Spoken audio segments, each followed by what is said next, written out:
Blood is thicker than water, but it's also the ultimate tracking device in the underworld. When a 250-pound, exhausted waitress offered her arm to save a dying stranger in a frantic ER, she thought she was doing a good deed. She didn't know she was signing a marriage contract with Chicago's most lethal predator. Beatrice Halloway's feet were screaming. At 28 years old and hovering right around 250 pounds, Bea was a woman who took up space in a world that constantly asked her to shrink.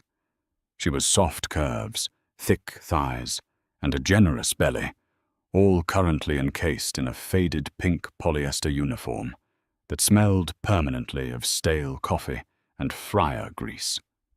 Working the graveyard shift at Rosie's 24/7 diner on Chicago's South Side meant she spent 8 hours a night carrying trays laden with meatloaf and heavy ceramic mugs, punishing her arches inside her scuffed orthopedic shoes. But at 2:15 a.m. on a stormy Tuesday, Bea wasn't at the diner.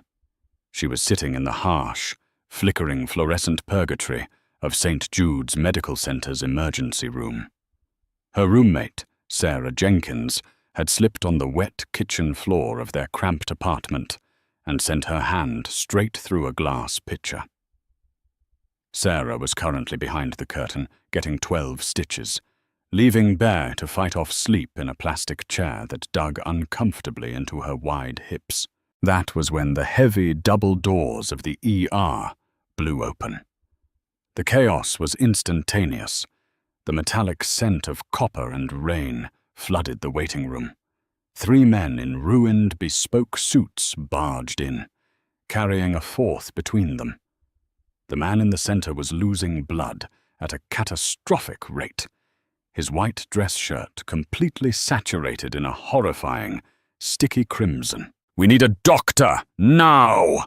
roared the tallest of the men, a giant with a jagged scar cutting through his left eyebrow. He wasn't asking. He was commanding. The unmistakable bulge of a shoulder holster was visible beneath his tailored jacket. Nurses scrambled.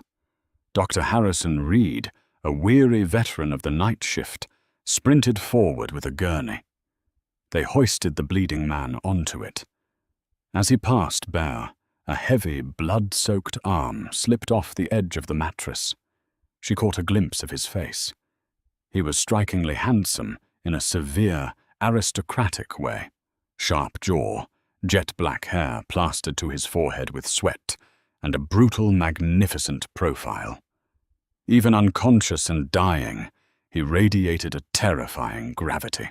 2 gunshot wounds to the chest, 1 to the lateral abdomen, Dr. Reed shouted as they pushed through the trauma bay doors. "He's in hypovolemic shock. Type and cross him so now." Bea stood up, her heart hammering against her ribs, clutching her purse to her chest. Through the small window of the trauma doors, she could see the frantic movements of the staff. 10 minutes later, a nurse sprinted out, her face pale, grabbing a landline at the front desk. "What do you mean the blood bank is empty?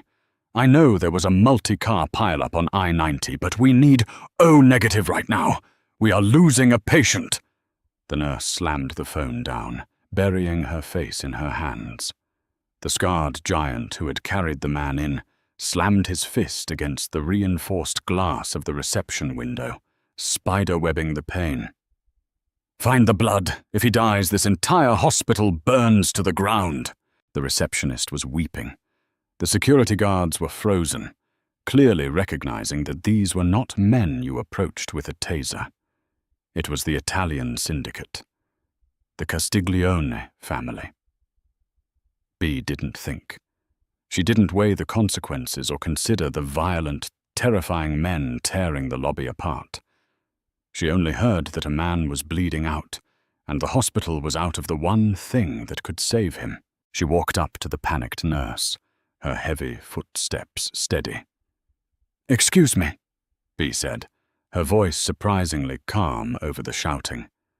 "I'm O-negative, CMV negative too. I'm a universal donor." The giant spun around, his dark eyes locking onto B. For a second, he looked at her.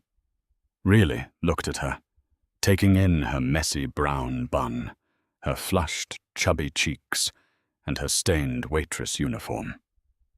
"You?" the man growled, stepping into her space, towering over her. "You would do this?" "I donate every 8 weeks, B said, lifting her chin, refusing to be intimidated, though her hands were shaking. "If you want him to live, tell them to hook me up. Within 3 minutes." Bihan was lying on a cot in a sterile room adjacent to the trauma bay. A large-gauge needle was slid into the crook of her elbow.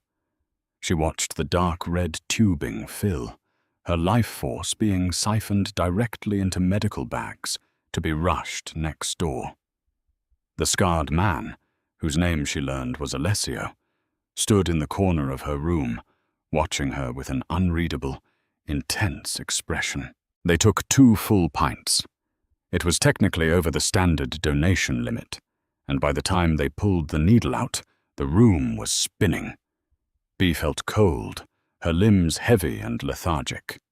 "He's stabilized," Dr. Reed said, stepping into her room, wiping sweat from his brow. "The transfusions gave us enough time to patch the arteries. You saved his life, Miss Halloway." Alessio stepped forward. He reached into his suit jacket and pulled out a thick, banded stack of $100 bills. He dropped it on the rolling tray next to her. "For your trouble." B looked at the money, then up at the gangster. Despite her aching feet, her overdue electric bill, and the sheer exhaustion of living paycheck to paycheck, a spark of indignation flared in her chest. "I didn't sell my blood," B said softly, pressing a cotton ball to her arm and sitting up. The room tilted, but she forced herself steady. "I gave it. Keep your money." She grabbed her purse, found Sarah, who was heavily bandaged and high on painkillers, and called a cab. She didn't look back at the trauma bay. She didn't want to know the name of the man she had saved. She just wanted to go home, eat a sleeve of saltines, and sleep for a week. 3 weeks passed. The memory of the bloody ER faded into the exhausting rhythm of B's daily grind. She was back to pouring bottomless coffees, wiping down sticky vinyl tables, and smiling politely at truckers who called her sweetheart while leaving meager $2 tips. It was a quiet Thursday evening at Rosie's. Rain lashed against the large front windows, distorting the neon glow of the diner's sign. B was leaning against the counter, her stomach pressing softly against the formica edge, chewing on a fry and watching the storm. Headlights cut through the gloom. 3 sleek black Lincoln Navigators pulled into the empty parking lot, moving with militaristic precision. The hair on the back of B's neck stood up.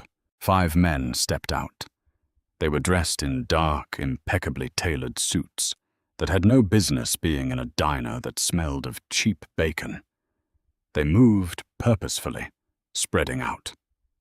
2 stood by the front door, flipping the open sign to closed and locking the deadbolt. 1 stood by the kitchen door. The remaining 2 walked toward the counter. One of them was Alessio. The other man walked with a slight limp, leaning heavily on a silver-handled cane. As he stepped into the light, B stopped chewing.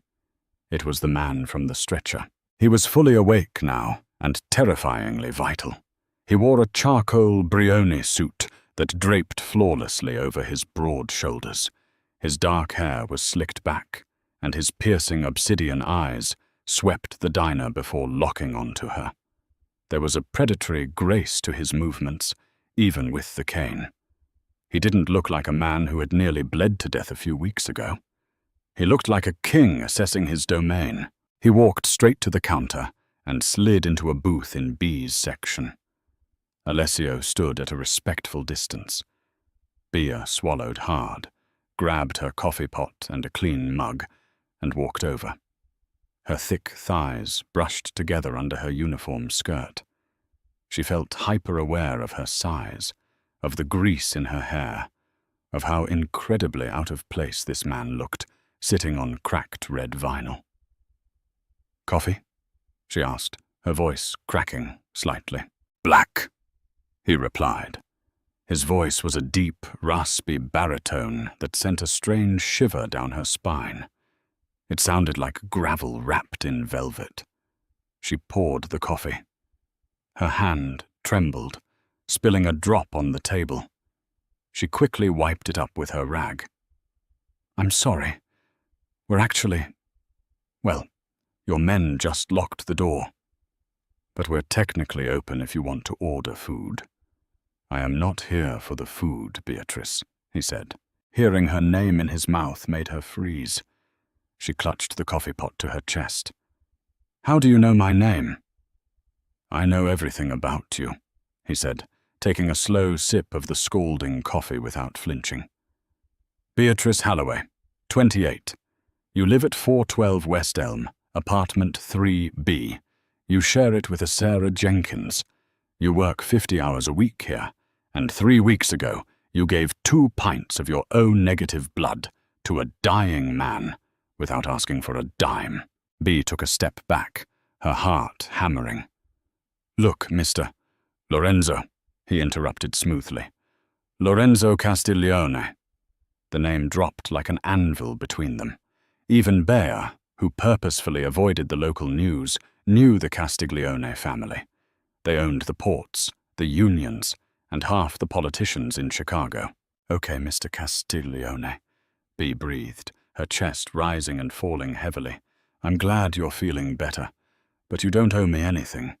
Your man already tried to pay me, and I refused. We're square." Lorenzo let out a low, humorless chuckle. "Square?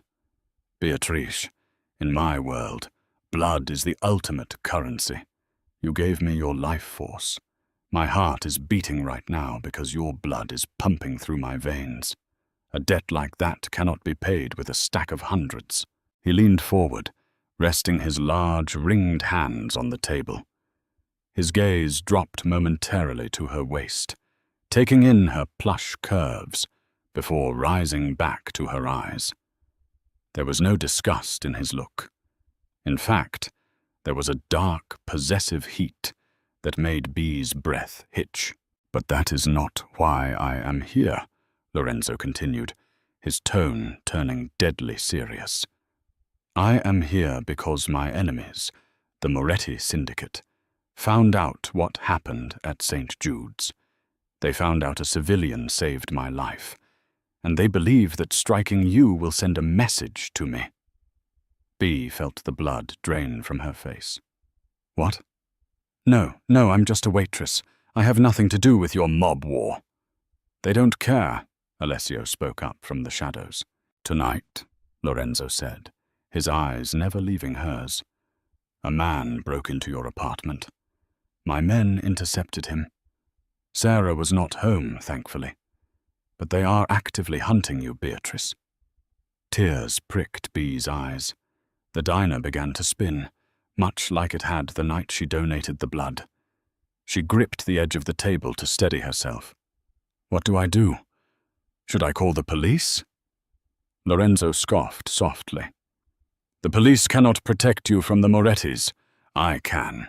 He reached into his jacket pocket and pulled out a small, velvet box. He placed it on the Formica table and flipped it open. Inside rested a diamond ring, so massive and brilliant it looked fake. It was a square-cut rock surrounded by a halo of sapphires. Bee stared at it, her mind short-circuiting. "What is that?" "It is a shield," Lorenzo said simply. "The Morettis will kill a waitress who happened to be in the wrong place at the wrong time. But they will not dare touch the fiancée of the head of the Castiglione family.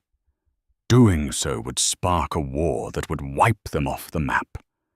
As my future wife, you fall under my absolute protection." "Your wife?" Bee gasped, taking another step back. You're insane. I don't know you. Look at me, I'm a fat waitress from the South Side. Nobody is going to believe I'm marrying a mafia boss." Lorenzo stood up. He stepped into her space, moving with a predator's grace, ignoring his cane. He was a full foot taller than her. He reached out, his warm, calloused fingers gently cupping her jaw, tilting her face up to meet his intense gaze. "They will believe it," Lorenzo whispered, his thumb brushing against her lower lip. "Because I will make them believe it. You think your size makes you invisible, Beatrice. But to me, you are the only real thing in a city full of ghosts. Pack your things. You belong to me now." The transition from a cramped third-floor walk-up in the South Side to a sprawling 22-room fortress in Lake Forest gave Bea a severe case of emotional whiplash. Lorenzo Castiglione did not do things in half measures. By the time the sun rose on Friday, Beatrice Halloway had been relocated. Her meager belongings were packed by silent, efficient men in suits, and her roommate, Sarah, was quietly moved to a secure, paid-for condo in Denver under the guise of an extended luxury vacation. Bea's new reality was a master suite larger than Rosie's diner. The wardrobe had been miraculously stocked overnight with custom-tailored clothing. There were no generic, tent-like, plus-size garments. Instead, she found racks of rich cashmere sweaters, silk wrap dresses that accentuated her waist, and tailored trousers that accommodated her thick thighs without pinching. Everything was designed to frame her body, not hide it. Despite the silk sheets and personal chefs, Bea felt like a hostage. A well-fed, beautifully dressed hostage, but a captive nonetheless. 3 days into her stay, she found Lorenzo in his mahogany-paneled study. He was standing by the window, a tumbler of amber liquid in his hand, looking out over the manicured lawns that rolled down toward Lake Michigan. He wore a crisp white shirt, the sleeves rolled up to reveal dark, intricate tattoos sprawling across his forearms. "I'm going crazy," Bea announced, standing in the doorway, crossing her arms over her chest. She was wearing a deep burgundy dress that hugged her heavy curves, a color Lorenzo had personally requested she wear. He turned, his obsidian eyes sweeping over her. A flicker of genuine hunger flashed in his gaze before he masked it with his usual stoic composure. "You look beautiful, Beatrice. Has the chef not accommodated your preferences?"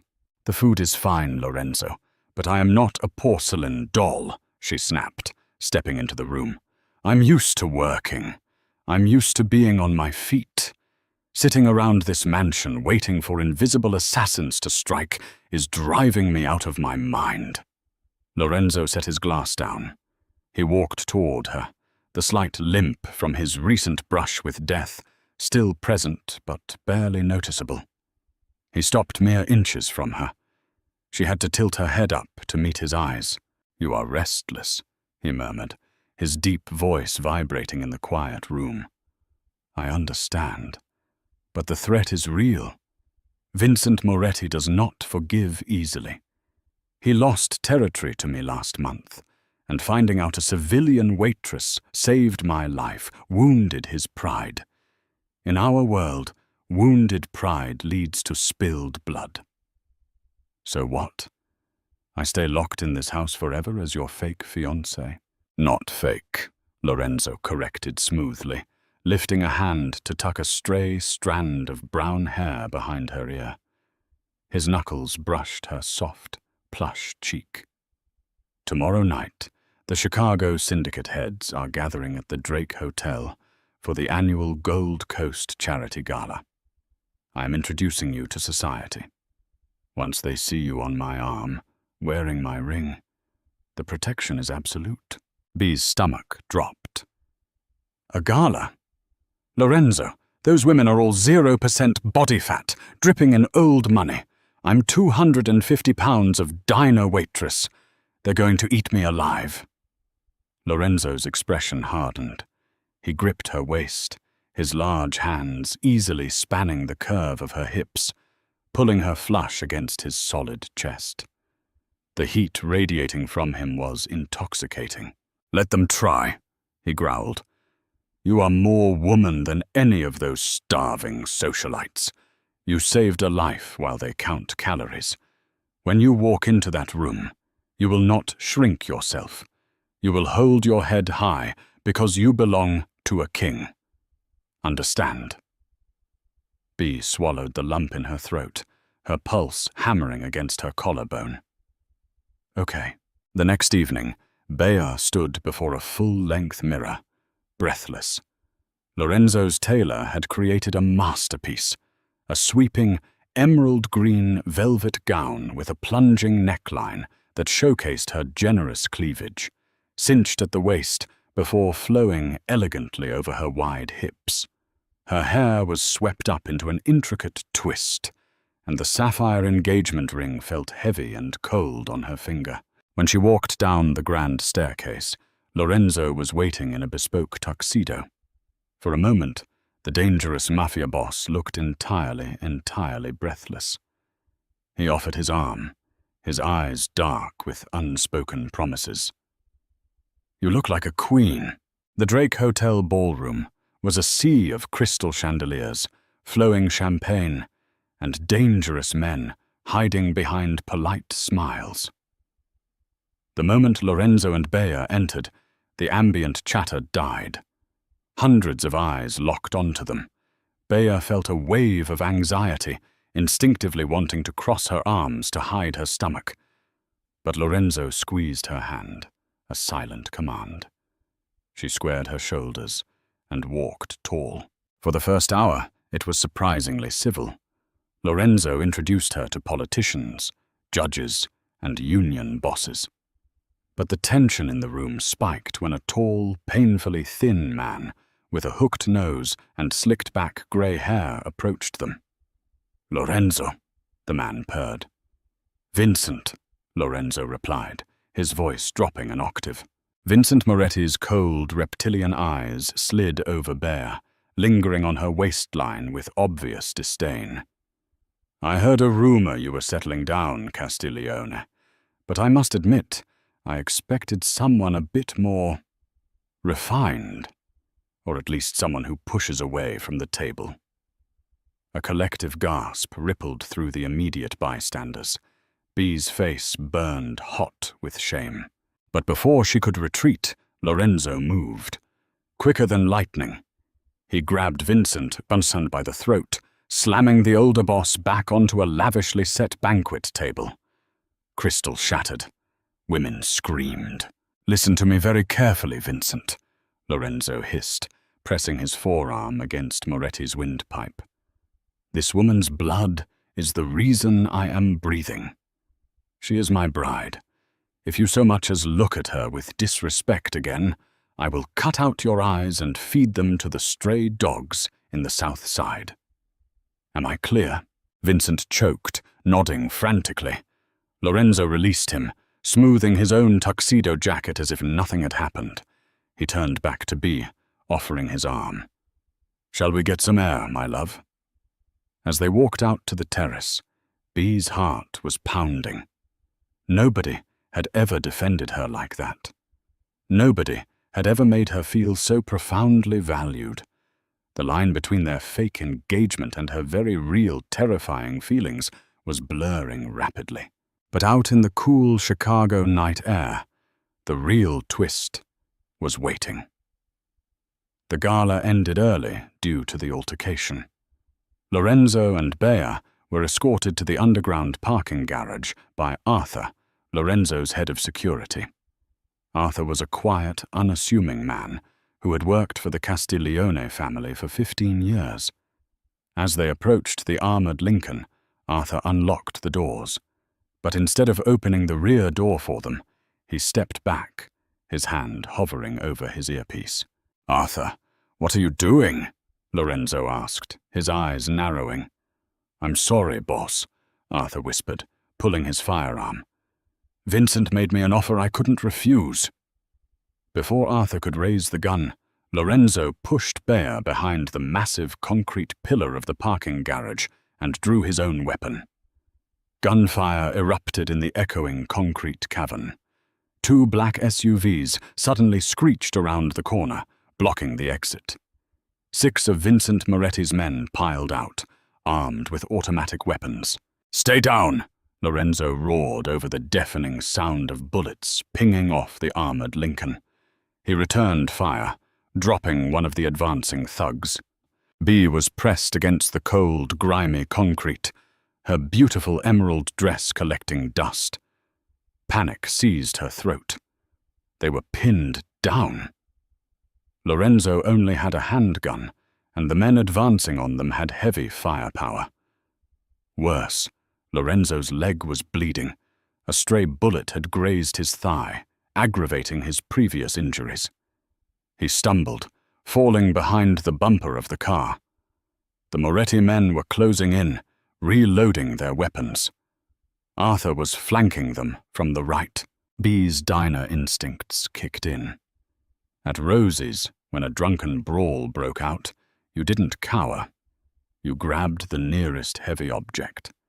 She wasn't a delicate flower, and she refused to let the man who had just defended her honor die on a dirty garage floor. Spotting a red emergency fire extinguisher mounted on the pillar just above her head, Bea ripped it from its bracket. It weighed a solid 20 pounds, but she hoisted it easily. As Arthur crept around the pillar, his gun trained on the spot where Lorenzo lay. Bea stepped out. With a fierce, guttural yell, she swung the heavy metal cylinder with all her might. It connected with Arthur's jaw with a sickening crunch. The traitor went down instantly, his gun clattering across the pavement. Bea didn't stop. She pulled the pin on the extinguisher and squeezed the handle, spraying a massive, blinding white cloud of chemical foam directly into the faces of the advancing Moretti gunmen. The diversion was all Lorenzo needed. With the enemy blinded and coughing wildly in the thick chemical smoke, Lorenzo pushed himself up over the hood of the car, firing with lethal, practiced precision. 3 rapid shots, 3 bodies hitting the floor. The remaining 2 gunmen panicked, blindly scrambling back into their SUV and peeling out of the garage, the tires screaming in terror. Silence fell over the garage, save for the hiss of the empty fire extinguisher in Bea's hands. She dropped it, her chest heaving, the adrenaline draining from her system and leaving her violently shaking. She looked down at Arthur's unconscious body, then at Lorenzo. Lorenzo was leaning heavily against the car, blood seeping through his tuxedo trousers. But his dark eyes were fixed on Bea. He wasn't looking at her with fear or shock. He was looking at her with absolute, unwavering awe. You okay?" Bea stammered, rushing to his side, tearing a strip of expensive silk from the underskirt of her gown to tie a makeshift tourniquet around his leg. "I have survived assassins, rival families, and the FBI," Lorenzo breathed, catching her hands, stopping her frantic movements. He pulled her up so they were face to face. "But I have never seen anything as magnificent as you swinging that fire extinguisher, Beatrice." Tears finally spilled over her cheeks, cutting tracks through her makeup.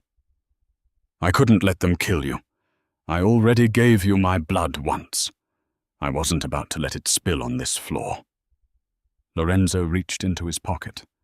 He didn't pull out a weapon. He pulled out the velvet box containing the sapphire ring. He had taken it off her finger before the gala started, insisting on cleaning it so it would catch the chandelier light perfectly, and had slipped it in his pocket during the chaos. Despite his bleeding leg, Lorenzo Castiglione lowered himself onto one knee on the oil-stained concrete. "Lorenzo, what are you doing? You're bleeding," she cried, trying to pull him up. "I am securing my future," he said, his gravelly voice echoing with solemnity. I brought you into my home to protect you. I put a ring on your finger to ward off my enemies. It was a transaction. But Beatrice, you are not a transaction to me. You are fierce, you are loyal, and you possess a beauty that eclipses every woman I have ever known. You don't just own my blood, you own my soul." He held up the ring. "This is no longer a shield," Lorenzo said, looking up at her with raw, unfiltered devotion. "This is a promise. Marry me, Beatrice. Not for protection, not for a debt. Marry me because I cannot imagine ruling this empire without my queen." Bea looked down at the lethal mafia boss kneeling at her feet. She thought about her cramped apartment, her aching feet at the diner, and the years she had spent feeling invisible. Then she looked at the man who saw her, truly saw every inch of her, and deemed her a goddess. A watery smile broke across her face. "On one condition," she sniffled, wiping her nose with the back of her hand. "Anything," he vowed. "You never make me go to a high society charity gala ever again. And on Sundays we eat pancakes with extra butter." Lorenzo threw his head back and laughed, a rich, booming sound that chased the darkness from the garage. He slid the heavy sapphire back onto her finger, sealing his vow. Done. He pulled her down into his arms, kissing her with a fierce, possessive heat that promised a lifetime of chaos, passion, and unbreakable loyalty. Beatrice Halloway had walked into the hospital to save a stranger. She walked out of the shadows as the most powerful woman in Chicago. Wow, what a wild ride. If you loved Beatrice's fearless journey from a late-night diner waitress to the reigning queen of the Chicago underworld, you won't want to miss our next story. Hit that like button. Share this thrilling romance with your friends who love a fierce, curvy heroine, and don't forget to subscribe to the channel for more heart-pounding mafia dramas and epic twists. Ring the notification bell so you never miss a chapter.